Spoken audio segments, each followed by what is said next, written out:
শকুনের।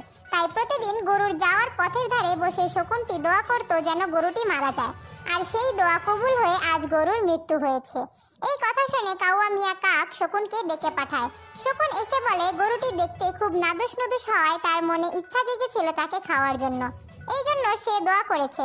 শকুনের স্বীকারোক্তি শোনার পর কাউয়া মিয়া কাক গরুর পরিবারকে গরুটির লাশ ও শকুনকে তার কাছে রেখে যাওয়ার জন্য বলে এবং সে এই ঘটনার পার্সোনালি বিচার করবে বলে গরুর পরিবারকে জানায়। 3 দিন পর যখন গরুর পরিবার কাউয়া মিয়ার আস্তানায় আসে তখন সেখানে তারা গরুর হাড্ডি ছাড়া আর কিছুই দেখতে পায় না। তারা বুঝে যায় শকুনের সাথে মিলে কাউয়া মিয়া তাদের ধোঁকা দিয়েছে। এই জন্য গরুর হাড্ডিগুলো নিয়ে কাউয়া মিয়া ও শকুনের বিরুদ্ধে বিচার দিতে এবার তারা স্থানীয় থানার পুলিশ কুকুরের কাছে গিয়েছে। তারা কি আদৌ পাবে সঠিক বিচার নাকি আবারও প্রতারিত হবে? প্রশ্ন থাকলো আপনাদের কাছে। সস্তা এডিটর আর্মি ব্লিঙ্কের সাথে আমি কিম তেহিয়ং, আর্মি ব্লিঙ্ক নিউজ, আসারমারি গ্রাম, কিলঘুষি জেলা।